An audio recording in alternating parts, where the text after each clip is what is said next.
has caused a huge rise in sea levels and wiped out coastal cities all over the world. Millions of people have been displaced and the now crazy climate causes global famine, so governments implement licensing pregnancy to fight overpopulation.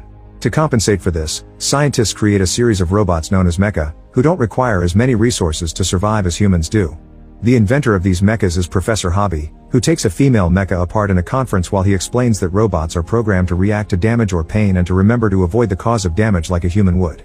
Unfortunately, this doesn't mimic human emotion, which brings Hobby to the next step, a robot child programmed to love its parents. This mecha will be marketed to couples who yearn for a child but can't obtain the license to reproduce. 20 months after the presentation, Henry and his wife Monica visit their son Martin in the hospital. Martin was diagnosed with a rare disease and put in suspended animation until a cure is found. Martin's doctor worries about Monica, who still hopes for that cure and often comes to read to his son, and he advises Henry to help Monica cope with the grief she's currently suppressing. Hoping that this will help his wife to move on, Henry applies to Cybertronics beta testing and gets chosen by Hobby to test his latest invention, a child mecha named David. This robot is a prototype mecha child programmed to experience love. Monica is offended by the idea and argues with Henry, saying that he's trying to replace Martin when he isn't even dead yet. However, Monica eventually realizes that she needs to fill a hole in her heart and has a big need to take care of a child again, even if it's a mecha. After finally changing Monica's mind, Henry explains how the imprinting protocol works. Once they decide to keep David, they can choose to activate his imprinting, making David loyal to them just like a regular child that loves their parents. The imprinting is irreversible, meaning that if the couple ever decides to return David, he'll be scrapped. So it's very important for them not to imprint until they are sure. Later in the evening, Monica and Henry allow David into Martin's old room. David is eager to get along and make his parents happy, but remembering that he's not real makes Monica nervous, and she ends up shutting the door on him when he asks her to dress him. The next morning, David watches Monica prepare breakfast with pure curiosity. He continues to watch her the rest of the day as she does her chores, no matter how hard Monica tries to ignore him. When she grows too frustrated, Monica ends up putting David away in the closet. Moments later, Monica feels guilty and lets David out, excusing herself by saying that they're playing hide and seek. This makes David surprise Monica in the bathroom while she's relieving herself, thinking she's hiding there. During dinner, David watches his parents eat, and he's so fascinated by this that he pretends to drink from an empty glass to mimic Henry, then copies the way Monica eats pasta. When noodles get stuck in Monica's lips, it makes David laugh, which startles his parents into laughing along. Later in the evening, when Monica gets David ready for bed, she finally tends to him as if he was her real son. However, this also reminds her of Martin in the hospital, making her cry. The next morning, Monica decides to initiate the imprinting protocol, coming to terms with the fact that she needs David to cope with Martin's situation. After she finishes saying the code that will trigger David's love, the boy's face softens up and for the first time he calls Monica mommy. This already makes Monica more attached to him, especially when he hugs her. One night, Monica is happily getting ready to attend an event with Henry. However, Henry worries about Monica's affection for David, reminding her that he's a mecha, but Monica sees David as a gift. When David comes to say goodbye, the parents smell something and realize that he has used up Monica's expensive perfume. To make matters worse, David asks Monica if she'll die someday. Monica confirms that she will, but she doesn't want David to be lonely, so Monica takes an old robotic bear named Teddy that used to be Martin's and gifts it to David so he can have company while they're away. Sometime later, David shows Monica that he can relay the audio from her telephone by turning himself into a speaker. The call comes from Henry, who can't hear Monica because of David's speaker mode. After lots of scolding, David finally hands her the phone, and Monica receives some big news. A few days later, Monica comes home together with Martin, who has woken up from his suspended sleep and has been cured of his rare disease. As the days pass, Martin treats David like a toy, asking him to break things for him and questioning how he was made as he pokes his face. When asked for the first thing he remembers, David draws a bird with feathers sticking out of the tail. One afternoon, Martin asks Monica to read Pinocchio to him and David, secretly hoping to taunt David with the story. However, David is fascinated by the idea of a puppet turning into a real boy. During lunch, Martin teases David into an eating contest. Monica and Henry panic, knowing that the act could break David, but the boys don't listen to their warnings and keep on eating. In the end, David stops as one side of his face droops, scaring everyone. Afterward, David is taken for repairs while Monica holds his hand. However, hearing him say it doesn't hurt makes her freak out. Seeing his mother worry about David so much makes Martin jealous, so when they go home, he tricks David into secretly cutting Monica's hair while she's asleep by telling him she'd love him for it. At first David refuses, but Martin manipulates him until he agrees. Then David goes into the parents' bedroom to cut Monica's hair with a pair of scissors, but at that moment, Monica turns and almost gets hurt by the blades. Henry wakes up when Monica screams and he shakes David angrily, demanding to know why he did it until Monica stops him. Some hair falls to the floor and is found by Teddy. Sometime later, while they're getting things ready for Martin's birthday party, Henry tries to convince Monica that David is no longer worth the risk, but Monica defends David by saying he's just a child making mistakes. During the party, Martin's friends taunt David, poking his synthetic skin and using a knife to test his lack of pain. This triggers David's defense programming, which makes him hide behind Martin because he's the only human he feels safe with. He also begins backing away, but he moves too far and accidentally drags Martin to the bottom of the pool. The adults quickly come to take Martin out of the water to give him CPR while David can only watch from the pool as he is left behind and alone. After this incident, Monica becomes wary of David, but she also finds the beautiful letters David writes for her, leaving her torn on how she feels about him. Finally, she decides she has no choice and tells David that they'll go on a trip with Teddy, and David is happy because he thinks he's spending the day with his mother. The next day, Monica cries while she drives to Cybertronics to have David destroyed. In the end, the guilt is so overwhelming that she changes her plan and drives the car into the woods, where David sets up a picnic mat without suspecting anything. Monica quickly stops him and finally tells him that she has to leave him for good. Devastated, David begs and apologizes for everything he'd done. He also wonders if he would be accepted back in the family if he became a real boy like Pinocchio. Monica doesn't give in to his pleas, and before leaving, she gives David some money and tells him not to be caught by anyone, especially Cybertronics. David latches to her and doesn't want to let her go, so Monica has to shove him away, surprising them both. Then she apologizes and drives away, leaving David to watch the car in the distance. Meanwhile, in Rouge City, a mecha named Joe is emotionally comforting his client before spending the night with her, which is his job. Afterward, Joe makes his way through town to meet his next client at a hotel. The owner asks Joe for his operating license badge as an anti-robot group known as Flesh Fair is hunting for stray mechas in town. Then Joe changes the color of his hair before going to his client's room. When he sits on the bed, he's shocked to find it wet with blood and his client turns out to be dead. At that moment, a man appears in the room, confirming he was the one who killed the woman. Joe realizes that he's been set up and immediately runs away to hide in an alley, where he uses a little blade to remove his operating license badge so he can't be traced. In the woods, David tells Teddy that he wants to find the blue fairy from Pinocchio so she'll turn him into a real boy. Suddenly, a garbage truck passes by to dump scrap parts, and tons of abandoned mechas show up to search through the trash in order to repair themselves.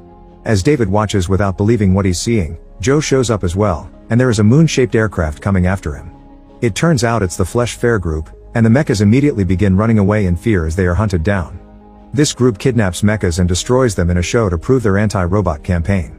They use a scan on their aircraft to follow the mechas, but there's also a bunch of them appearing in the forest riding motorcycles that begin chasing the mechas through the woods, eventually entering a small town.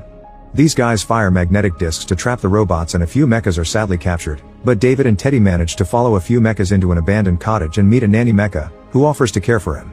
Unfortunately, the motorists still find the cottage and break down the wall to capture them all while the aircraft picks up Joe in a cage. In the struggle, David tries to hold on to Teddy, but he falls. At least a bunch of branches break his fall, so he quickly recovers and chases after the aircraft. Later at the Flesh Fair show, Teddy is picked up by employees and thrown into Lost and Found. In the stadium, the crowd cheers as old and abandoned mechas keep getting destroyed by being pushed inside cannons and shot out on fire. A terrified David holds onto Joe's hand, who's surprised by the touch. Meanwhile, Teddy manages to climb out of Lost and Found, and finds David in a cage. At that moment, a little girl picks up Teddy and sees David, thinking that he's a real boy. Then the girl approaches her father, who's one of the programmers of the show, and the man is disturbed to hear that a boy is among the mechas. Back at the cage, David learns from the other mechas that the humans are cutting them down to maintain superiority. Then the girl's father approaches David and uses a portable X-ray to make sure that David is a robot. The father is shocked and fascinated by David's advanced system, but the showrunner is not amused and an argument ensues while David watches the nanny mecha get doused in acid as part of a game. The showrunner insists on putting David on the show too, ignoring the programmer's explanations of how valuable David is. Then the showrunner takes David, and since he's holding on to Joe's hand for safety, both are dragged to the field and into the acid trap. As the showrunner presents David to the crowd, he also rants about how the mecha child insults the human population. However, the crowd turns silent because they aren't used to seeing children in the show and now they feel conflicted. Suddenly acid falls onto David's shoulders, making him scream and cry in fear. This convinces the crowd that David is a real child and they're so horrified that they turn on the showrunner, throwing things at him while the girl's dad orders the guards to free David and Joe right before the riot starts, allowing the duo to escape safely. In Hobby's office, there are various photos of David growing up, and it's revealed that he was designed after Hobby's late son. A team arrives to report that David was spotted at the Flesh Fair and they assure Hobby that the mecha is fine. Back in the woods, David and Teddy freeze when they suddenly see the moon, thinking that it's the Flesh Fair's aircraft. Just in case, they take a different route, and David shares with Joe his wish to find the blue fairy. Joe says that most women can be found in Rouge City, and they agree to head there together. First they need a ride, so Joe finds a group of teenagers and uses a hologram pen to manipulate them, promising lots of mecha women in their future. The boys give them a ride, and once they reach the city, Joe gives David a tour, teaching him about the flashing lights and the weirdly shaped buildings. David becomes fascinated by a statue of an angel because he thinks it's the Blue Fairy and tries to enter the church, but Joe takes him away. Eventually they meet with Dr. No, a program that serves as an all-knowing encyclopedia. Using the money Monica gave him, David learns from No that the Blue Fairy is at the end of the world. This information comes from a quote by Hobby. Joe doesn't like it because he knows that mechas that go to the end of the world never come back, so he tries to explain to David that humans hate robots. However, David insists that Monica will love him if he's a real boy, not believing Joe when he says a human can never love a mecha and yelling at him for dealing to insinuate the opposite. When they leave No's store, the cops find them and arrest Joe, still thinking he killed the woman in the hotel. Curious, David gets into the helicopter's driver's seat and powers it on, but obviously he can't control it and his so-called piloting causes huge chaos around the city, breaking things and almost hitting people. As citizens run away in panic, Joe uses the distraction to escape the cops and reunite with David. Joe jumps inside the helicopter, taking over the controls to fly the vehicle smoothly and escape safely. A few hours later, they reach the wasteland that was previously Manhattan, which Joe calls the place where lions weep. After the trouble with the sea levels rising, the remaining pieces of the city are left in ruins and underwater. David finds a bunch of lion statues with water pouring out of their mouths, which reminds him of Joe's quote. Seeing it as a sign, they land the helicopter in the building next to the lions, then David and Joe search for Professor Hobby. David finds a door with a fairy tale quote on it and crosses it, finding a chair with someone on it. When it turns around, David is shocked to find a child that looks exactly like him. The other David simply smiles and invites him to read with him, saying that he's real, but the first David thinks this guy is going to replace him. Furious, David grabs a lamp and smashes it against the table in the other David's head, revealing that it's also a mecha. A terrified Joe goes away while David lashes out, screaming that he's special and unique. At that moment Professor Hobby shows up to stop him and assures David that he's a real boy, claiming that he is his own Blue Fairy. Dr. No's clues on finding the Blue Fairy were explicitly made to lead David to Professor Hobby, and the journey also tested David's motivation to see if it was strong enough to make him chase an unknown dream, which other mechas can't do. Hobby walks out of the office to gather his team, leaving David thinking about the fact his journey has been part of someone else's design. Afterward, David enters another room, where he finds several more mechas that look like him, including one that is still open. He approaches a window and sees the bird he remembers as his first memory, which turns out to be a statue outside the office. Several boxes are laid out as David and his female counterpart are mass-produced to be sold. Realizing that he was never unique, David heads outside and drops into the water as Joe watches from the helicopter. Underwater, a bunch of fish carries David until he falls in front of something that catches his attention. David reaches out, but Joe finds him first and pulls him away using the helicopter's extended arm. Once he's out, David realizes that he found the Blue Fairy underwater. Unfortunately, before they can go further, Joe is suddenly magnetized by a police helicopter hovering above them. Joe says goodbye to David, asking him to tell his story to the ladies once he's grown up as a real boy. Then he activates the helicopter's submarine mode before floating away. Determined to find the Blue Fairy, David pilots the transformed helicopter into an abandoned carnival with Teddy beside him. They watch all the attractions representing fairy tales and eventually discover Pinocchio, which he follows until he finally finds the Blue Fairy statue. At that moment, the Ferris wheel collapses on top of the helicopter, trapping them. David doesn't care though, he only has eyes for the Blue Fairy and begs her to make him a real boy. However, the fairy doesn't respond, and years pass with David still stuck in there, never losing hope even when the lights begin to die off. 2,000 years later, the world is enveloped in ice and snow, and humans have been gone for a while. One day an alien spacecraft shows up and flies around Manhattan as they colonize the planet. There they move David's helicopter, finding him and Teddy on the ice. They quickly reactivate him and David proceeds to convulse before he notices the Blue Fairy in front of him. He immediately gets out of the helicopter and approaches the frozen statue while the alien creatures watch him. Then he touches the Blue Fairy, causing it to crack and break in front of him. The aliens use this chance to scan David's memory to understand the planet better, and suddenly David finds himself sitting at the table in Monica's house. The home looks exactly the way he remembers it, and David eagerly searches for Monica, but it's a different voice that replies.